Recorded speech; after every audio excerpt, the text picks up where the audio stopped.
Hello student, तो आइए अब हम पढ़ते हैं क्लास 8 विज्ञान चैप्टर सेकंड हमारा चल रहा है। चैप्टर सेकंड जिसका नाम है सूक्ष्मजीव मित्र एवं शत्रु। इस चैप्टर सेकंड में हमने सूक्ष्मजीवों का जो मित्रवत व्यवहार होता है, मित्रवत व्यवहार अर्थात सूक्ष्मजीव हमारे लिए लाभदायक कैसे होते हैं, ये हम पढ़ चुके हैं। सूक्ष्मजीवों से हमें क्या क्या लाभ होते हैं या वो क्या क्या लाभ हमें पहुंचाते हैं, ये हम पढ़ चुके हैं। तो अब हम पढ़ेंगे सूक्ष्मजीव शत्रुवत व्यवहार के लिए। शत्रुवत व्यवहार अर्थात देखा जाए तो नुकसानदायक उनका परिणाम क्या होता है, क्या क्या नुकसान वो हमें पहुंचा सकते हैं, तो उनके बारे में हम पढ़ेंगे। तो जो हानिकारक सूक्ष्मजीव होते हैं वो कई प्रकार से हानि पहुंचा सकते हैं। किस किस को हानि पहुंचा सकते हैं? वो मनुष्यों को पहुंचा सकते हैं, पौधों को हानि पहुंचा सकते हैं, जंतुओं को भी हानि पहुंचा सकते हैं। तो इस प्रकार से देखा जाए तो वो सूक्ष्मजीव इन सब के लिए हानिकारक होते हैं। कुछ सूक्ष्मजीव भोजन के लिए चमड़े को, जल को, इनको भी दूषित कर देते हैं। तो अब हम पढ़ेंगे सबसे पहले कि मनुष्यों में रोगकारक सूक्ष्मजीव अर्थात जो सूक्ष्मजीव हैं जो वो मनुष्य के लिए किस प्रकार से हानिकारक होते हैं, क्या क्या हानि वो मनुष्य को कर सकते हैं। और तो जो सूक्ष्मजीव होते हैं मनुष्य में, वो सूक्ष्मजीव श्वास लेने के द्वारा या फिर जो जल हम पीते हैं, पानी पीते हैं, पानी के द्वारा या जो भोजन हम ग्रहण करते हैं उसके द्वारा मनुष्य में प्रवेश कर जाते हैं। जो सूक्ष्मजीव जिनमें जीवाणु और विषाणु दोनों आते हैं वो किस प्रकार से प्रवेश कर सकते हैं? या तो हम पानी पी रहे हैं उस पानी में आ जाएंगे, या फिर जो भोजन हम ग्रहण कर रहे हैं उसमें आ जाते हैं, या श्वास लेने पर वायु में अगर हैं वो तो श्वास के द्वारा आ जाते हैं। लेकिन क्या होता है, कभी कभी कुछ सूक्ष्मजीव जैसे कि कुछ रोग होते हैं जिनमें सूक्ष्मजीव क्या होता है, अगर कोई संक्रमित व्यक्ति हो गया है, उन सूक्ष्मजीवों से कोई व्यक्ति संक्रमित हो गया है और वो संक्रमित व्यक्ति अगर किसी स्वस्थ व्यक्ति के संपर्क में आ जाता है, मतलब वो उससे अगर टच हो जाता है तो भी उसको वो रोग हो जाएगा। सूक्ष्मजीव द्वारा जो संक्रमित व्यक्ति को जो भी रोग हुआ था वो एक स्वस्थ व्यक्ति के संपर्क में आने पर उस स्वस्थ व्यक्ति को भी वो रोग हो सकता है। तो ऐसे रोग जो जल के द्वारा, भोजन के द्वारा, वायु के द्वारा या टच करने पर तथा संपर्क में आने पर एक संक्रमित व्यक्ति से दूसरे स्वस्थ व्यक्ति में फैलते हैं, उनको बोलते हैं संचरणीय रोग। एक जगह से दूसरी जगह जो संचरित हो जाते हैं, संचरित हो जाते हैं, चले जाते हैं, तो ऐसे रोगों को संचरणीय रोग कहते हैं। जैसे कि अगर एग्जाम्पल देखें हम लोग, हैज़ा होता है वो फैल जाता है, प्लस ट्यूबरक्लोसिस टीबी जिसको हम बोलते हैं वो भी संचरण के द्वारा फैल जाती है, वो भी एक संचरणीय रोग है। सामान्य सर्दी जुकाम वो भी संचरणीय रोग हैं। तो ये सब संचरणीय रोग हैं। चिकन पॉक्स होता है वो भी एक संचरणीय रोग ही होता है। अब ये फैलते कैसे हैं संचरणीय रोग, मतलब कि कांटेक्ट में आने पर या कैसे जल से या वायु से फैल सकते हैं। तो एक उदाहरण लेते हैं, जैसे सामान्य सर्दी जुकाम। अब सामान्य सर्दी जुकाम से पीड़ित व्यक्ति है, मान लीजिए अब वो कहीं बाजार में या कहीं पर भी खड़ा हुआ है, अपने घर पे भी है और उसको छींक आती है और उसने छींक दिया, तो क्या है कि वो सर्दी जुकाम से पीड़ित है। अब सर्दी जुकाम से जैसे ही वो छींकेगा तो जो छींक में छोटी छोटी वायु की बूंदें, जल की बूंदें होती हैं, वो क्या होंगी, उसकी छींकने पर निकलेंगी। तो उन जो जल की बूंदों में हजारों वायरस रहते हैं, हजारों सूक्ष्म जीव रहते हैं। अब वो सूक्ष्म जीव क्या होगा, वायु में फैल जाएंगे, लाखों की संख्या में हो जाएंगे। एक बूंद में हजारों हो सकते हैं, तो कई सारी बूंदों में लाखों की संख्या में होंगी, तो वो उस वातावरण में फैल जाते हैं। अगर कोई व्यक्ति उसके पास में ही खड़ा है और उसने छींका तो डायरेक्ट उसके शरीर पर वो चली जाएंगी, वो तो उसके शरीर में क्या होगा, वो सूक्ष्मजीव प्रवेश कर जाएंगे। तो उससे क्या होगा, वो जो स्वस्थ व्यक्ति था वो बीमार हो जाएगा। तो इस प्रकार से ये संचरणीय रोग फैलते हैं। और अभी अगर हम उदाहरण देखें तो कोरोना वायरस सबसे बेस्ट एग्जांपल है संचरणीय रोगों का, क्योंकि सबसे ज़्यादा ये किस पर फैलता है, संपर्क में आने पर ही। एक अगर कोरोना से संक्रमित कोई व्यक्ति किसी स्वस्थ व्यक्ति के संपर्क में आ जाता है तो उससे वो रोग उसको भी हो जाता है।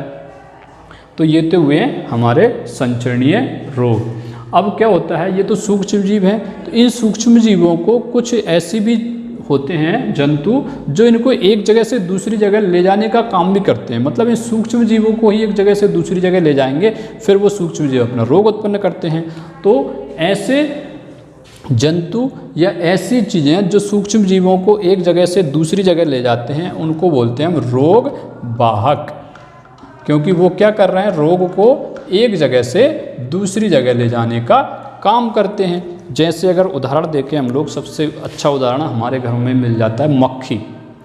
अब मक्खी क्या होती है, मान लीजिए कि कहीं पर वो गंदगी पर बैठी है या किसी सड़े गले पदार्थ पर बैठ करके आई है, या कोई जीव जंतु मर गया था उस पर उसे बैठ करके आई है, तो क्या होता है जब वो बैठती है उस गंदगी पर या उस सड़ी गली चीज़ों पर, तो उसके शरीर में जो हानिकारक सूक्ष्म जीव होते हैं वो चिपक जाते हैं।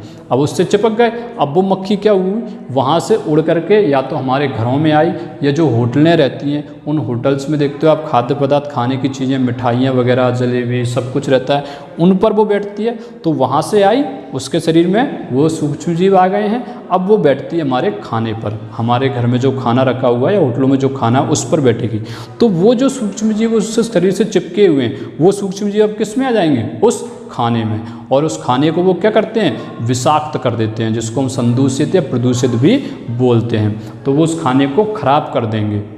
इसलिए मक्खी क्या हुई, एक रोग वाहक हुई। तो एक रोग वाहक हमारी मक्खी। दूसरा एक एग्जाम्पल होता है मच्छर।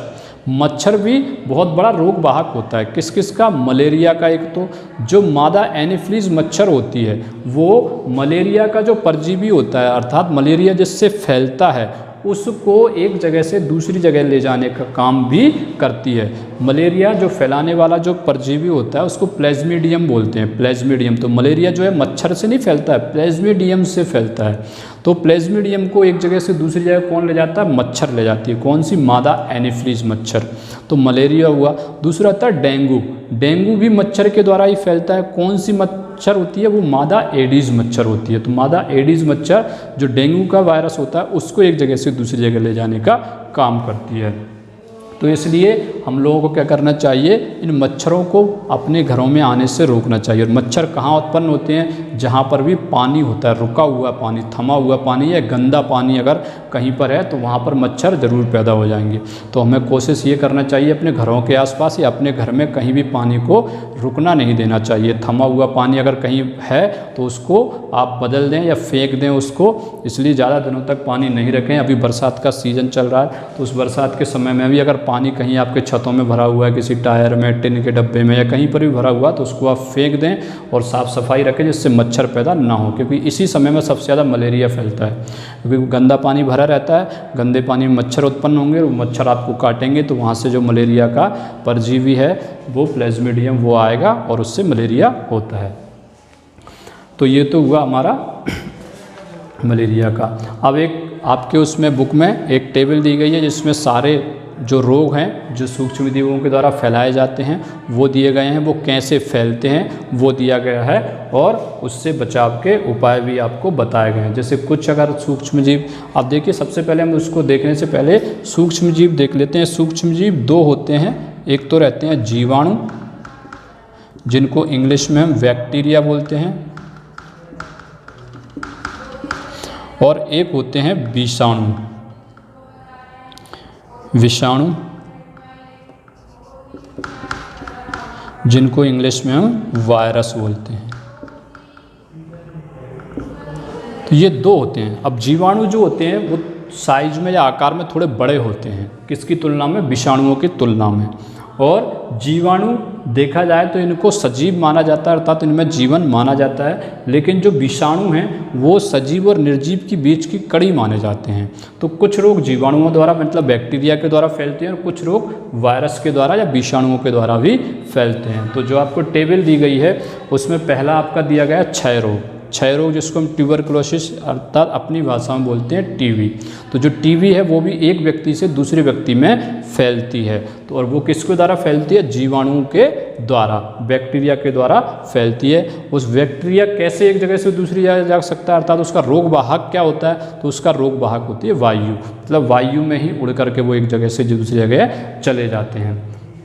फिर ऐसे ही खसरा जिसको मीजल्स बोलते हैं हम लोग, खसरा भी वायरस के द्वारा फैलता है, विषाणु के द्वारा फैलता है। ये भी इसका भाग वायु होती है, वायु में एक जगह से दूसरी जगह चला जाता है। फिर आता है चिकन पॉक्स। चिकन पॉक्स भी वायरस या विषाणु के द्वारा फैलता है। ये इसका रोग वाहक या तो वायु या सीधे संपर्क में अगर कोई इससे आ जाता है तो उसको भी चिकन पॉक्स हो जाता है। फिर है पोलियो। पोलियो भी वायरस के द्वारा होता है और ये भी क्या होता है, ये वायु या जल के द्वारा एक जगह से दूसरी जगह फैलता है। तो ये क्या है, संचरणीय रोग हैं। तो इससे बचाव के उपाय क्या हैं? जो भी संक्रमित व्यक्ति है उससे उचित दूरी बना करके रखी जाए, उसके सीधे संपर्क में ना आया जाए, अगर वो कहीं आसपास है तो उससे दूर रहा जाए। फिर हैजा दिया गया है, हैजा जो कि जीवाणुओं के द्वारा फैलता है। किसके द्वारा? और ये जल या भोजन से फैलता है। जल या भोजन को ये जीवाणु दूषित कर देते हैं और उसको हम अगर खा लेते हैं या पानी को पी लेते हैं तो उससे हमें हैजा हो जाता है। आप जानते हो हैजा में उल्टी दस्त की बीमारियां हो जाती हैं, छोटे बच्चों में ज़्यादा फैलता है, तो ये हैजा भी फैलता है। फिर टाइफाइड, ये भी जीवाणुओं के द्वारा फैलता है, जल से, जल इसका वाहक होता है, जल से ये फैलता है। हेपेटाइटिस ए दिया गया है, वो वायरस के द्वारा, इसका वाहक जल होता है और इससे बचने के लिए उबले हुए जल का प्रयोग करना चाहिए, जल अगर दूषित है तो।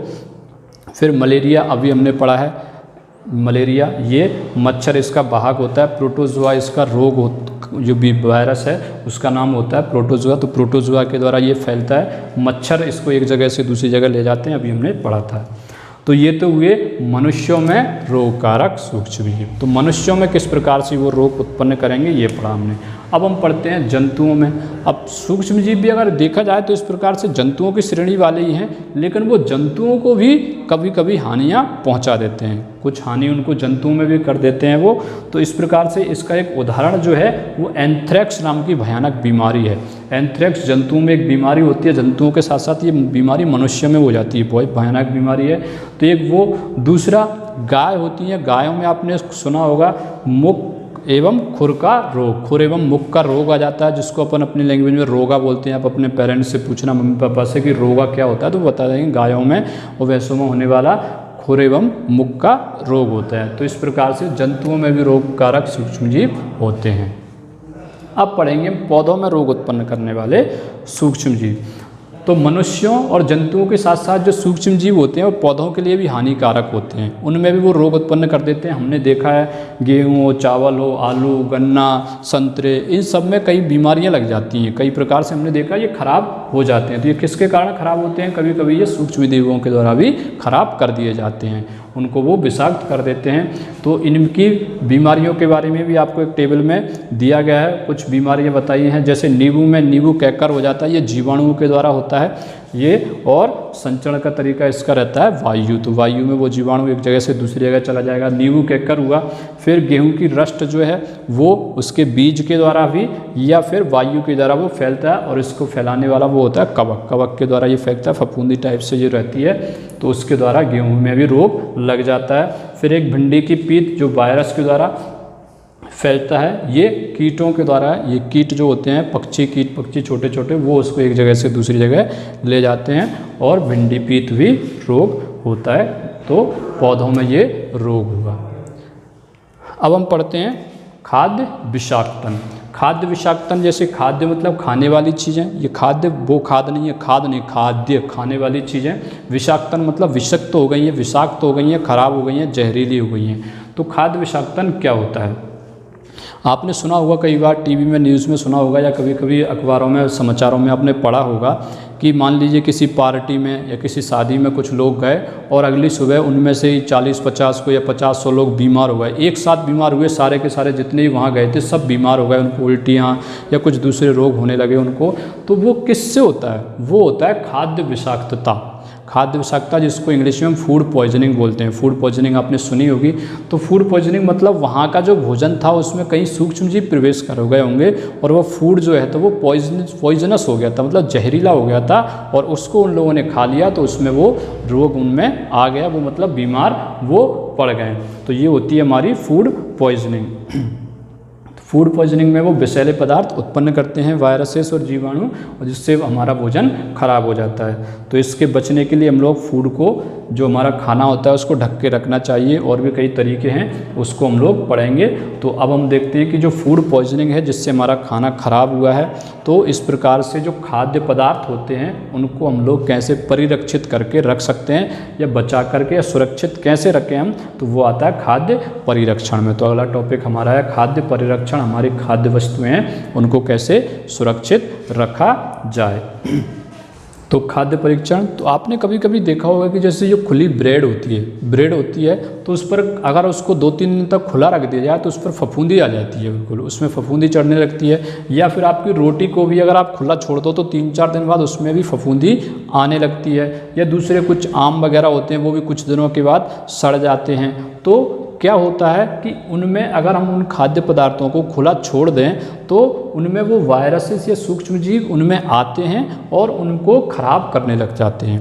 तो उससे खाद्य जो पदार्थ होते हैं हमारे वो ख़राब हो जाते हैं, या उनको हम संदूषित भी बोलते हैं, संदूषित हो जाते हैं। अब जो संदूषित खाद्य पदार्थ होते हैं उनमें क्या होता है, एक तो उनमें से बदबू आने लगती है, सड़न होने लगती है उनमें, और वो हमारे लिए भी हानिकारक होते हैं।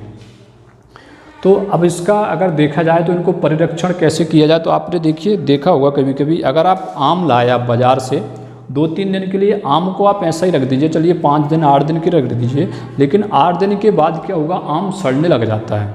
आप आम के मौसम में आम लगाते हैं तो ज़्यादा से ज़्यादा 8 दिन के बाद आम सड़ने लगता है, लेकिन उसी आम की केरी से बना हुआ अचार 1 साल तक खराब नहीं होता है।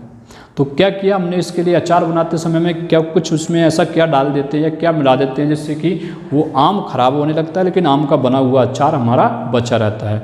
तो वो क्या होता है, उसके लिए हम लोग कुछ केमिकल्स उसमें मिला देते हैं या कोई ऐसी चीज़ें हम मिला देते हैं जिससे कि वो बच जाता है। तो रासायनिक प्रक्रिया के द्वारा हम इसको बचाते हैं आम के अचार को। तो जो खाद्य परिरक्षण हम लोग इसमें पढ़ेंगे उसमें कुछ चीज़ें पढ़ते हैं। पहला पढ़ते हैं हम रासायनिक उपाय। रासायनिक उपाय के अंतर्गत हम लोग जो खाद्य पदार्थ होते हैं उनमें नमक और खाद्य तेल जो होता है उसका प्रयोग किया जाता है। तो नमक से और खाद्य तेल से हम लोग किस किस को बचाते हैं, अचार को ही। अचार में नमक डालते हैं आप देखते ही, और जो तेल होता है उसको नमक जो अचार है उसको तेल में डुबा करके रखा जाता है। उससे क्या होता है, जो सूक्ष्म जीव हैं वो तेल में उत्पन्न या पैदा ही नहीं हो पाते हैं। तो जब सूक्ष्म जीव उसमें पैदा ही नहीं होंगे तो उनकी वृद्धि भी नहीं होगी और वो अचार हमारा सड़ने से बच जाएगा। वही अचार में अगर आप तेल नहीं डालेंगे तो आप देखिए कुछ ही समय में अचार भी बहुत जल्दी से आपका खराब हो जाता है। तो तेल से उसको बचा करके रखा जा सकता है, सूक्ष्म जीवों की वृद्धि को रोका जाता है। उसी प्रकार से रासायनिक चीज़ों में जो सोडियम बेंजोएट और सोडियम मेटावाइट सल्फाइड, ये जो होते हैं, जो हमारी जैम रहती हैं, जेलीज आती हैं, इनको बचा करके रखने के लिए इनका प्रयोग किया जाता है। सोडियम बेंजोएट और सोडियम मेटावाइट सल्फेट से हम लोग, और जो हमारे जैम्स होते हैं खाने के, जो आप बच्चे खाते रहते हैं, जेलीज आती हैं बच्चों को खाने के लिए, उनको बचाया जाता है। अगला हम पढ़ेंगे नमक के द्वारा परिरक्षण। तो जो नमक होता है उसके द्वारा भी हम लोग खाद्य पदार्थों को बचा के रखा सकता है। नमक का सबसे ज़्यादा प्रयोग जो मांस होता है, जो मछलियाँ होती हैं, उनको ख़राब होने से बचा के रखा जाता है। क्या होता है कि जो मांस और मछली होते हैं उनको जो सूखा नमक होता है उसके अंदर रखा जाता है, जिससे कि उसमें नमक का माहौल मिल गया तो उस नमक के एनवायरनमेंट में, नमक के वातावरण में सूक्ष्म जीव उत्पन्न नहीं हो पाते हैं या उनकी वृद्धि नहीं हो पाती है और मांस और मछली सुरक्षित रहते हैं। तो ये नमक, इसी प्रकार से चीनी के द्वारा भी परिरक्षण किया जाता है। चीनी से क्या होता है कि चीनी नमी को पैदा नहीं होने देती है। तो जैम, जेलीस, ये सारी चीज़ें जो रहती हैं, स्क्वैश, इनका परिरक्षण हम लोग या इनकी बचाव जो है वो चीनी के द्वारा करते हैं। चीनी नमी को सोख के रखती है, नमी उत्पन्न नहीं होने देती है। तो नमी उत्पन्न नहीं होगी तो सूक्ष्म जीव भी अपनी वृद्धि वहाँ नहीं कर पाते हैं और वो सुरक्षित रखी रहती हैं। ऐसे ही तेल एवं सिरके के द्वारा हमने पढ़ा था अभी, अचार वगैरह को हम लोग सुरक्षित रखते हैं। अचार को इसके द्वारा बचा करके रखा जाता है। अब आता है गर्म एवं ठंडा करना। तो गर्म करके भी कुछ चीज़ों को बचा के रखा जा सकता है, जैसे कि हम लोग दूध होता है, दूध को क्या होता है, उबाल करके रखते हैं। दूध को आप उबाल करके रखिए, अगर आप ऐसा ही दूध रख देंगे तो वो एक दिन में ही शाम तक आपका ख़राब हो सकता है। लेकिन अगर आप उबाल करके रखेंगे, सुबह उबाल लीजिए तो शाम तक नहीं होगा, फिर आप उसको उबाल लेंगे तो अगला 2-3 दिन तक ऐसे उसको बचाया जा सकता है उबाल करके।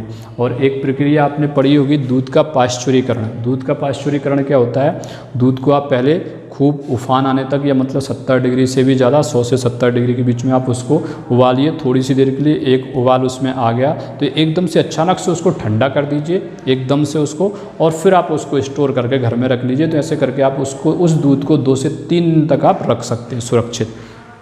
तो वो कहलाता है दूध का पाश्चुरीकरण। अब ठंडा करके मतलब कुछ चीज़ों को हम देखते हैं हम फ्रीज या रेफ्रिजरेटर में रखते हैं, क्योंकि ठंडे एनवायरनमेंट में ज़्यादा ठंडा जब वातावरण होता है तो वहाँ सूक्ष्म जीव उत्पन्न नहीं हो पाते, उनकी वृद्धि नहीं होती है। तो उस प्रकार से भी हम लोग सूक्ष्म जीवों से अपने खाद्य पदार्थों को बचा के रख सकते हैं। तो ये तो हुआ हमारा खाद्य पदार्थों का किसके द्वारा ठंडा एवं गर्म करके रखने का तरीका। अब एक और आता है हमारा भंडारण एवं पैकिंग। भंडारण मतलब स्टोर करके, पैक करके स्टोर कर देना उनको। पैक कैसे किया जाता है? एयर टाइट, आपने सुना होगा एक वर्ड एयर टाइट। कुछ चीज़ों के जो खाने, बच्चों के खाने के पदार्थ होते हैं, चिप्स वगैरह और वो होती हैं, उनको एयर टाइट पैक किया जाता है। अर्थात उनको बिल्कुल एकदम से ऐसे पैक किया है कि उसमें हवा अंदर ना जाने पाए। अब हवा नहीं जाएगी तो कोई दूसरी चीज़ तो उसमें जा ही नहीं सकती है, तो उसमें क्या होगा, जो सूक्ष्म जीव हैं वो अपनी वृद्धि नहीं कर पाते हैं, तो वो चीज़ें भी एकदम सुरक्षित रखी रहती हैं। भंडारण करके सुरक्षित उनको रखा जाता है। सूक्ष्म जीवों का ही एक बहुत इम्पॉर्टेंट रोल रहता है, यह बोला जाए कि सबसे ज़्यादा वर्क यही रहता है कि वो जो हमारे वायुमंडल में नाइट्रोजन है, उस नाइट्रोजन को स्थिरीकरण मतलब स्थिर रखते हैं। अर्थात उसकी जितनी भी क्वांटिटी या जितनी भी परसेंट में, जितनी भी मात्रा में नाइट्रोजन है, वो उतनी मात्रा उसकी बनाए रखते हैं। तो हमारे वायुमंडल में नाइट्रोजन कितने परसेंट है? हम जानते हैं 78%। अब इतनी नाइट्रोजन होने के बाद भी हम लोग या कोई भी जीव जंतु हों या पौधे हों या मनुष्य हो, कोई दूसरे जानवर हो, वो सीधा वायुमंडल की जो नाइट्रोजन है, जो कि N2 के फॉर्म में, केमिकल इसका फॉर्मूला रहता है N2, इसके फॉर्म में रहती है। इसको हम लोग क्या होता है, सीधा उपयोग नहीं कर सकते हैं। इसका सीधा, जैसे हम ऑक्सीजन को वायुमंडल से सीधे ले लेते हैं, कार्बन डाइऑक्साइड वायुमंडल में सीधे चली जाती है, लेकिन जो नाइट्रोजन है उसको हम लोग या कोई भी पेड़ पौधे जो हैं उसको सीधे वायुमंडल से नहीं ले सकते हैं। तो ये काम वायुमंडल से नाइट्रोजन का लाने का काम और कौन करते हैं? वो करते हैं सूक्ष्म जीव। जो जीवाणु होते हैं वो वायुमंडल से नाइट्रोजन को लाएंगे और फिर कुछ ऐसे चेंजेस उसमें करेंगे जिसको हम लोग और पौधे यूज़ कर पाते हैं। फिर वापस वही जीवाणु उसको परिवर्तित करके वायुमंडल में भेज देते हैं। ये पूरा का पूरा जो एक चक्र बना हुआ है, इसको बोला जाता है नाइट्रोजन चक्र, नाइट्रोजन साइकिल। तो देखते हैं, तो हम जानते हैं कि जो नाइट्रोजन है वो सीधे तो हम लोग उपयोग कर नहीं पाएंगे। तो नाइट्रोजन हमें कहाँ कहाँ से मिलती है, नाइट्रोजन किस किस चीज़ में होती है? तो नाइट्रोजन जो प्रोटीन्स होते हैं, जहाँ पर भी जो भी चीज़ प्रोटीन की बनी हुई है उसमें रहता है। जो पर्णहरित, जिसको हम क्लोरोफिल बोलते हैं, पौधों की हरी पत्तियों का जो कलर होता है हरा, उनमें भी क्लोरोफिल रहता है, तो उसमें भी नाइट्रोजन रहता है। उसके साथ में ही न्यूक्लिक एसिड उसमें रहता है और विटामिन में भी नाइट्रोजन उपस्थित रहता है। तो ये तो ही नाइट्रोजन कहाँ कहाँ हमें मिलेगा, तो इन चीज़ों के द्वारा ही हम लोग नाइट्रोजन ग्रहण कर पाते हैं। हम लोग सीधा वायुमंडल से नाइट्रोजन को नहीं लेते हैं। हम लोग जो प्रोटीन रहते हैं उसमें नाइट्रोजन होती है, विटामिन में नाइट्रोजन होती है, पेड़ पौधों की जो हरी पत्तियाँ, हरी साग सब्जियाँ जो रहती हैं उनमें नाइट्रोजन रहती है, न्यूक्लिक एसिड में नाइट्रोजन रहती है। तो इनके द्वारा हम नाइट्रोजन हम लेते हैं। तो अब हम समझेंगे कि कैसे आखिर ये पूरी नाइट्रोजन हमारे पास आती है या पेड़ पौधों के पास आती है और वापस वायुमंडल में चली जाती है। तो देखिए, वायुमंडल में नाइट्रोजन कितने परसेंट होती है? हम जानते हैं 78%। अब जो नाइट्रोजन ज़मीन पर जो आएगी वो कैसे, दो प्रकार से आती है। एक तो आती है वो जीवाणुओं द्वारा, जीवाणु जो सूक्ष्म जीव रहेंगे उनके द्वारा, या जो नील हरित शैवाल जिसको अपन बोलते हैं, नील हरित शैवाल, ये वायुमंडल से नाइट्रोजन का स्थिरीकरण कर सकते हैं। आपने क्लास 7 में पढ़ा होगा, एक जीवाणु रहता है जो कि जो दलहनी फसलें रहते हैं, दलहनी जो फसलें रहती हैं जिनको हम लेग्यूम पौधे बोलते हैं, उनमें राइबोजियम नाम का एक जीवाणु पाया जाता है। राइबोजियम एक जीवाणु पाया जाता है। वो किस में पाया जाता है? जो लेग्यूम पौधे रहते हैं उनकी जड़ें जो रहती हैं, उनकी जड़ों में गांठें रहती हैं। आप चने को या मटर के पेड़ को उखाड़ करके देखना, उसकी जड़ें देखना, उसकी जड़ों में इतनी बड़ी बड़ी गांठें पाई जाती हैं। उन गांठों में ही वो जीवाणु पाया जाता है। कौन? राइबोजियम, जो कि वायुमंडल की जो नाइट्रोजन होती है उसको सीधा स्थिर कर सकता है, मतलब वो वायुमंडल से नाइट्रोजन को ले सकता है।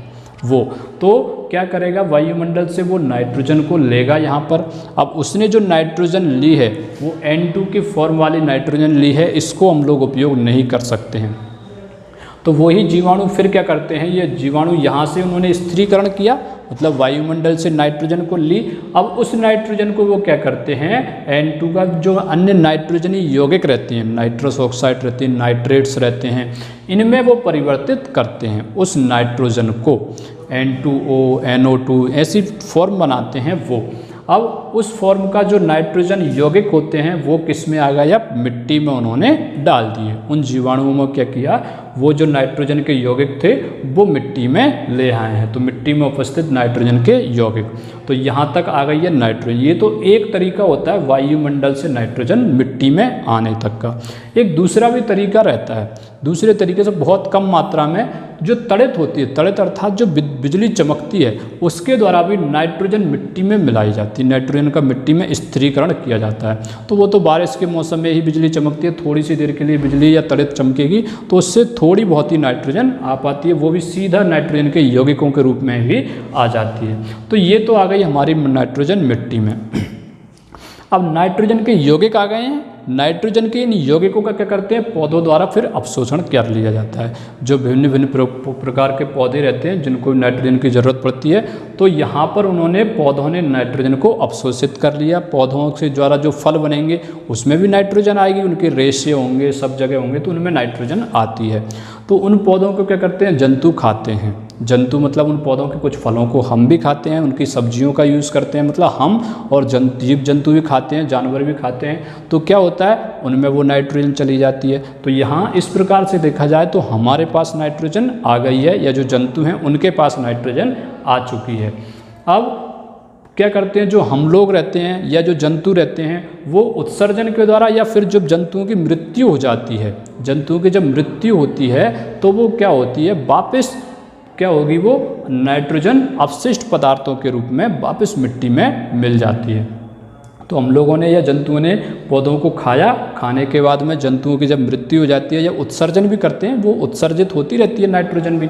तो उत्सर्जन के द्वारा या जीवों की जब मृत्यु हो जाती है तो वो अपघटित होकर के वापस किस में मिल जाती है, वो मिट्टी में ही मिल जाएगी।